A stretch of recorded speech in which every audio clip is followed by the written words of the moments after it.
Hey everyone, and welcome back to the Rich Habits Podcast, a top 10 business podcast on Spotify. My name is Austin Hankwitz, and I'm joined by my co-host, Robert Croak. Robert is a seasoned entrepreneur in his 50s with more than 200 million in company exits under his belt, and I'm an entrepreneur in my late 20s with a background in finance and economics. Since quitting my full-time job in corporate finance a few years ago, I've built a 7-figure media business, and I actively advise some of the most well-known fintech companies around the world. As the show name might suggest, every episode we talk about rich habits as they relate to business, finance, and mindset. However, we try and bring you two unique perspectives, one from an industry veteran, which is Robert, and then the other myself, someone who's still in the process of building wealth and figuring it all out. So Robert, what are we going to be talking about in today's episode? In this episode of the Rich Habits Podcast, we're going to be talking about the 3 phases of building financial freedom. Every single person listening right now is currently in one of these 3 phases, and each phase has specific priorities needed to become financially free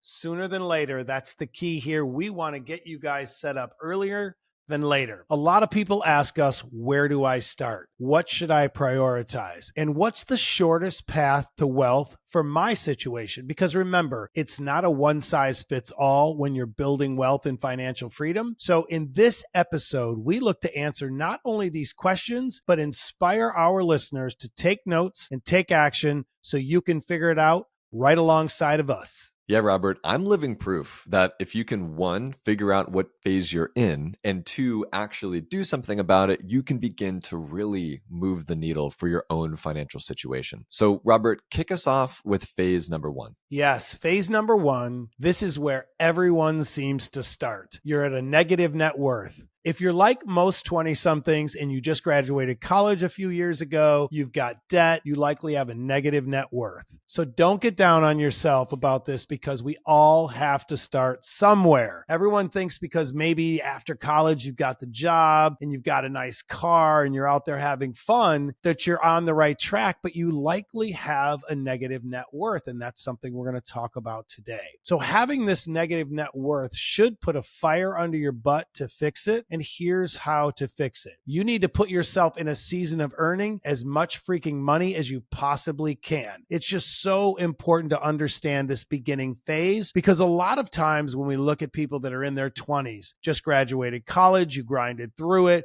maybe you didn't go to college and you've been in the workforce, but you're not focusing on the most important thing is putting in the work now to set yourself up later. And this is so critical. If you can just put yourself in the shoes of maybe your parents or grandparents or somebody else and look at the fact and say, you know what? I'm going to put in all this work now. I'm going to have the side hustles. I'm going to really educate myself on my finances and my literacy around building wealth. It's just going to be a game changer. I told someone this the other day. They were like, if you were 21 years old or 25 years old, what would you do right now? And I told them that I would move to Southern Florida where I am now, because I was from Ohio at that time. I would buy a van. I would get the best job I could. Or if I was going to go solo as an entrepreneur, I would build a service-based business and I would live in the van outside of the office where I'd probably rent a co-working desk and I'd have a gym membership so I could shower and work out every single day. And what that means to all of you listening is having that lean and mean mentality where you're really doing the work now to set yourself up later. I'm not saying that everyone needs to live in a van if they have a negative net worth, but what you should do, Robert, is be thinking about those side hustles, sell some things around the house, perhaps talk to your boss about what it might take to start earning more in your career. When it comes to earning more and more money to pay off the high interest debt, you have to have the mentality of what can I do? There's always something I can do. For me, when I was in this situation, I was cleaning car headlights. I was selling website templates to dog groomers here in Nashville. I was doing so many random little things to try and make just a little bit more money because I knew that every dollar I would earn and then take to pay off my high interest student loans, my high interest car debt, things like that would be incrementally moving the needle for me to hit net worth break even, right? Net worth is zero. Because I was negative. Right? 6 or 7 years ago, I was right there with a lot of you. I had just graduated college. I had that student loan debt, the negative net worth, and I had no idea where to start. So by focusing on earning as much as humanly possible, not just through my job, but also through side hustles, I was able to pay off my student loans of tens of thousands of dollars. I eliminated a monthly car payment that I just could not afford, and I set a foundation for myself to begin building wealth. And going from negative net worth to break even, which seems like, oh no, now I'm really at zero. Like, oh gosh, no, that's accomplishment. That's an awesome accomplishment. And you should be very proud of yourself for achieving that. So don't make the mistake of thinking like it all happens by accident, right? People don't win the Super Bowl on accident. So this is the most important phase of your financial journey, because without a strong foundation, without learning how to track your net worth, learning how to track your monthly payments and the interest rates on your debt, and finding the wiggle room in your budget and learning to earn more money, like these character traits and these skills are going to follow you throughout the rest of your financial journey. So phase one, where everyone starts here, where a lot of people starts, where I started, this is the phase where you learn and you begin to build that strong foundation. I love it. Yes, it's so important in this literacy phase of learning what's right and wrong, because so many of us in our 20s, we're ready to go get that new BMW or Mercedes. We're ready to go get the new iPhone right away and the Apple Watch and all the fun stuff. But we forget that if you think about retirement in your 20s and 30s, you won't have to think about it in your 50s or 60s. So please remember that note. It's very important. So let's go to phase number 2. So get your base built. You hear Austin and I talk about getting that first 100K saved and invested. And this by far is the most important thing for you to do in your wealth building journey. So you ask yourself, how do we do that? Robert, it's not that simple. You know, food's expensive, inflation is high, I'm not making enough money. Well, guess what? It doesn't matter. It's up to you to figure that out. And it's up for you to put on the big boy pants, the big girl pants, and just get to it, whether it's the side hustles or more learning or whatever it is to improve your skill sets. Only you can handle that, because no one's going to do it for you. So the first step, in my opinion, Austin's opinion, is getting your honest budget done. There's a link in our podcast description to download a template to use to help get you started. But really, again, the honest budget, that all in, no cheating budget. So you have an understanding of exactly where your monthly overhead is, so you can calculate your debt to income ratio and see what the desired 20% amount for saving and investing is based on your current income. That's the key. Getting that 20% based on your current earnings and income, and then from there, expanding on it if it's not enough. So that brings us to, what if it's not enough? You've got a goal, your current earnings aren't high enough. That's what brings in the side hustles. Like it or not, you either have an earning problem or you have a spending problem, or both. You hear me talk about that all the time. And it really is just so prevalent in US households that people just live beyond their means and don't know how to get out of it. So you just really have to dig deep, figure out where you are financially so you can get on the right track in your journey and your journey alone. Don't worry about what everyone else is doing, because you have to look at your own financial situation and worry about that first and foremost. So now that you've created your honest budget and you've found the margin in your monthly budget, hopefully it's around that 20% or so of your income, it's time to save and invest it. You need to build an emergency fund of 3 to 6 months of monthly household expenses and park it inside of the public high yield cash account, paying 5.2% using the link in the show notes below. Once you've done that savings process and you've got the, call it $9, $12, $15,000 saved for you, so you don't have to viciously go back and swipe that credit card like you might have been doing in the past. When an emergency comes up, you have the emergency fund for that. Let's start investing, right? We did the saving, let's start investing. So open the Roth individual retirement account. You can do this on Fidelity, M1 Finance, Vanguard, Charles Schwab, anywhere you'd like. Just Google Roth IRA. Open the account and deposit that 20%. 8% every single month. But more importantly, don't just deposit the money. Once it's deposited into the account, you must invest the money. So invest the money into these long-standing index funds we talk about: VOO, VGT,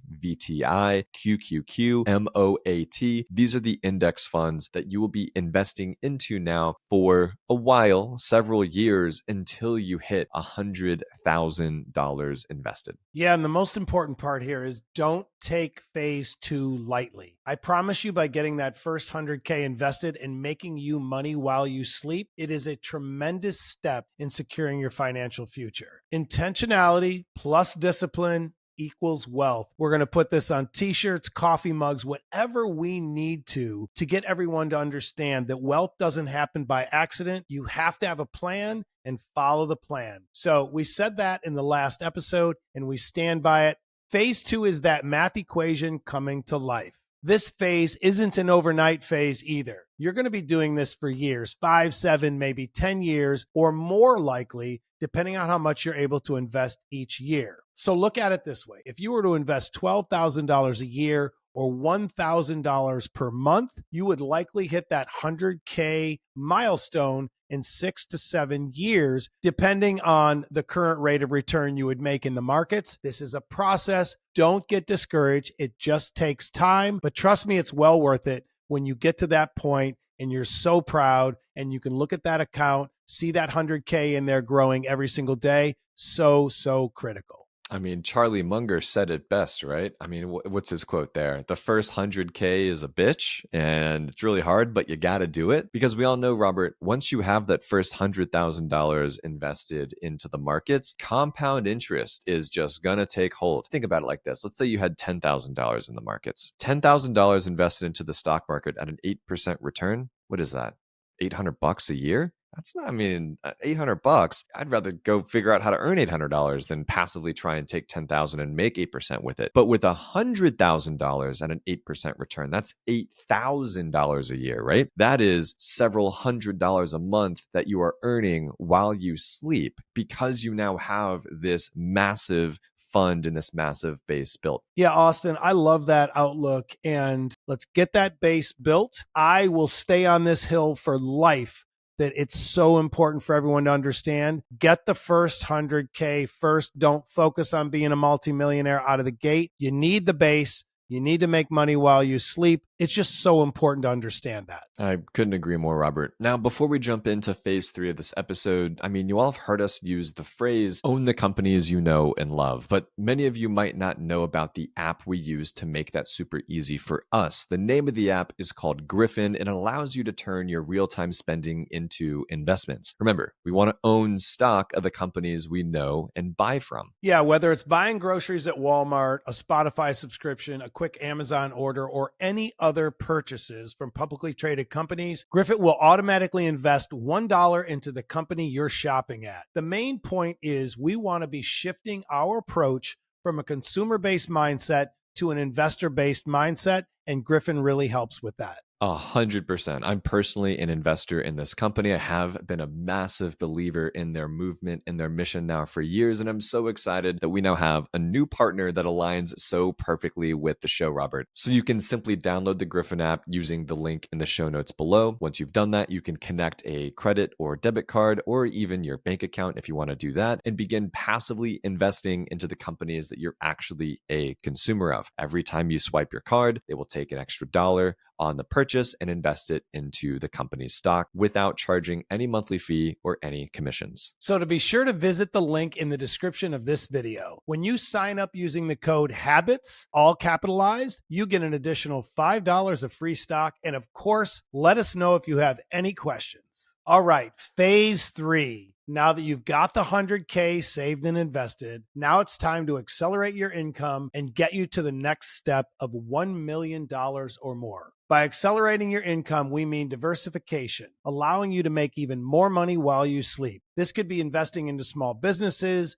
diversifying into cryptocurrencies, or other alternative investments like artwork. This could even be learning how to sell your own covered call contracts. We want you to get creative, get excited, and expand your income capabilities. There's a million ways to make money out there. We are living in the greatest time of my lifetime and all of your lifetimes as well to be able to really capitalize on all the opportunities. And it's just such an amazing time to be alive. You always hear the average millionaire, Robert, having 7 or 8 income streams, and this is the phase they begin to build that out, right? Most millionaires start with one income stream and they build it up, allowing them to get that first 100,000 invested, right? They build their base, but once the base is built, they begin to diversify their investments into other income streams, allowing the snowball effect of compound interest to take hold. I'm doing this myself, and it has been a blast. Yeah, Austin, you're really getting into the fun part. Once you get that 100K invested, you're beginning to expand into other revenue streams. You're traveling more. You're ordering that 2 appetizers and 2 glasses of wine rather than worrying about it at dinner because you're no longer worried about your day-to-day life and paying your bills. And this is a great place to be,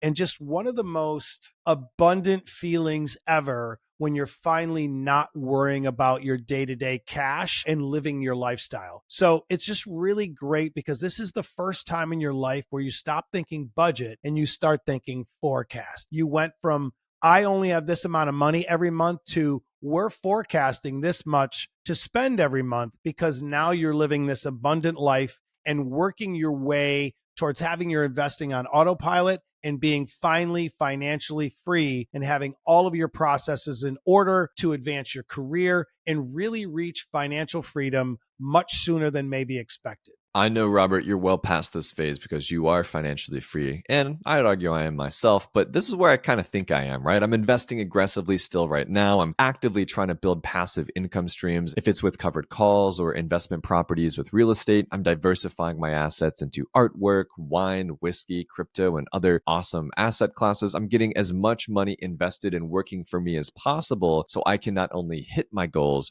but I could crush my goals. Yes, Austin, I love this episode because so many people out there in the finance world try to make it seem difficult and scary and, just complicate things. I read through a contract the other day. A client and a friend of mine asked me to explain the expenses on their IUL policy. And the policy was like 40 pages long, and I couldn't even figure it out, me. And that's one of the key takeaways of why I love what we do with the Rich Habits podcasting community, is break it down so people understand it from simple nuggets of how to build wealth. Because if it's too complicated to understand, it's probably not a good investment, and we're never going to take you there. So I love this episode because it just really illustrates, if you follow a plan, execute a plan, then you're going to be so much better off in your financial journey for the long run. Listen, guys, Warren Buffett, one of the best investors of all time, is worth over $100 billion.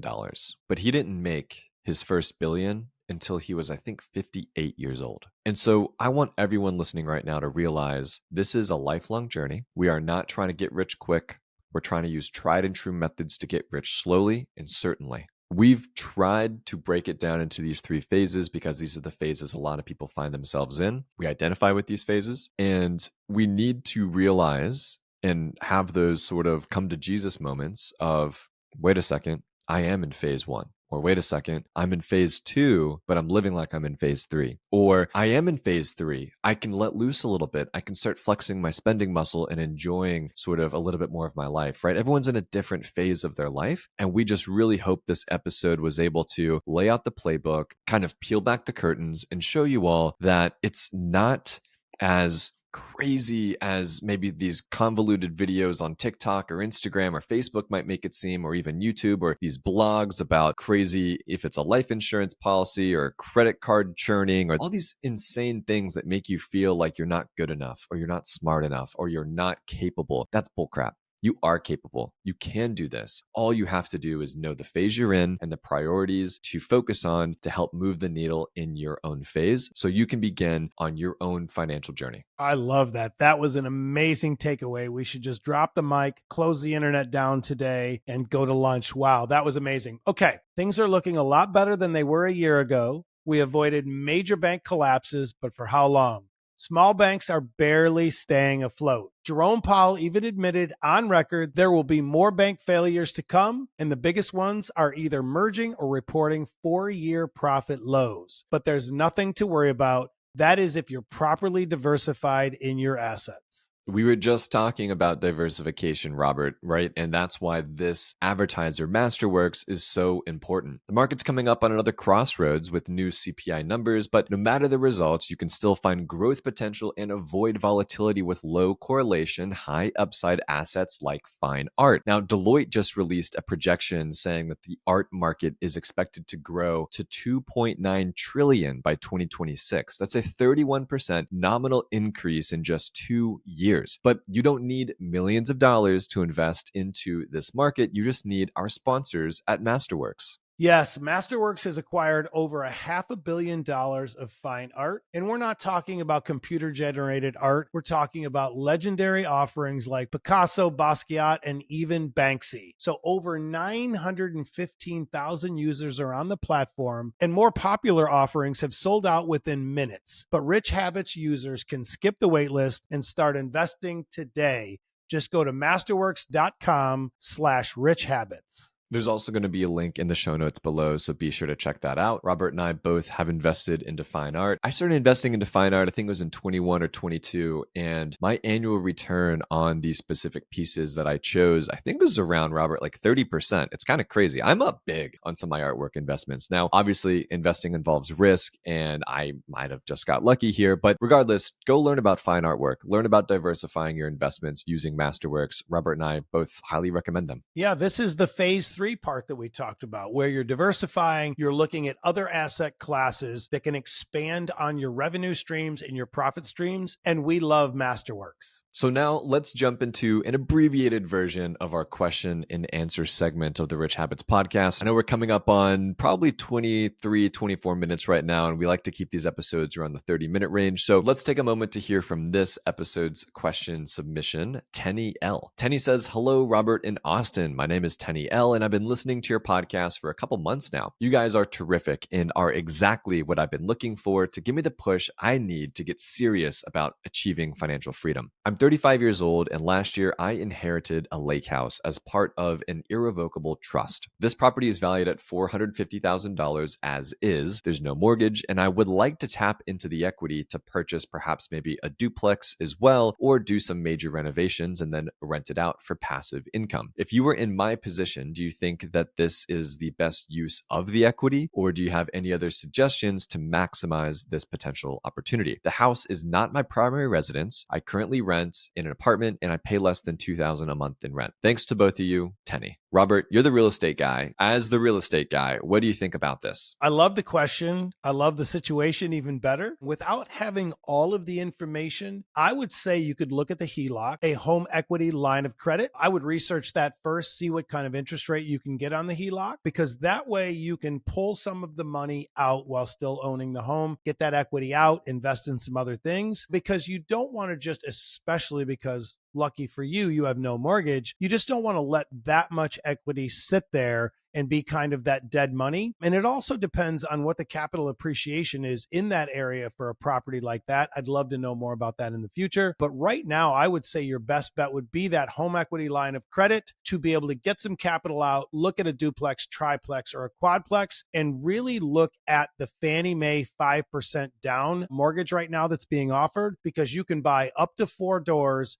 up to $1.3 million, and all with 5% down. It's a great program through Fannie Mae. That's the strategy I would use here, but there are lots of different ways you can really look at this. And it just depends on what your goal is with this property. If it's a beautiful property on a lake, I probably would never sell it. So the HELOC would be a great option. I love that answer, Robert. And I'm actually going to pull up my investment calculator real quick to give us a little bit more ideas here. Because what I'm thinking about, right, is this woman's 35 years old, and she now has a property that's worth $450,000 that she owes nothing on. How crazy awesome of a situation is that? I mean, she's paying $2,000 a month right now in rent, and that's just going up like pixie dust, right? It's just leaving her bank account every month. She's not building equity. There's nothing there. So I think it might be a cool idea, Robert, now I'm thinking about like really beginning to try and build some real wealth here. I like the idea of tapping into the equity to buy a duplex and kind of start getting some passive income. I also like the idea of perhaps using a HELOC, to your point, Robert, or some other means of financing to, you mentioned $450,000 as is, and that there are some, renovations, major renovations to rent it out for passive income. Maybe those major renovations would cost you 30, 40, $50,000. If you can perhaps tap into some equity, borrow 40, $50,000, and then make those major renovations, making it now a sellable asset that's now worth, call it $650,000, and you only owe 50 to the bank. That is now $600,000 in cash that you are getting for selling this house, which, oh my God, at 35 and I had $600,000 to go invest, like that 600,000, invested in the stock market would double on average every 7 years. So by 42, you'd have $1.5 million invested in the stock market just there for you. So it really depends on the sort of way you want to build wealth here. Do you want the passive income, perhaps allowing you to retire early? Do you want the opportunity for a major windfall so you could perhaps have some larger capital appreciation down the road? It really depends on your specific preference here, Tenny. But I think both answers here are really valid. And if you want, again, the opportunity to build passive income, perhaps tap into the equity, go get some duplex, triplex, quadplex action going on. If you want to,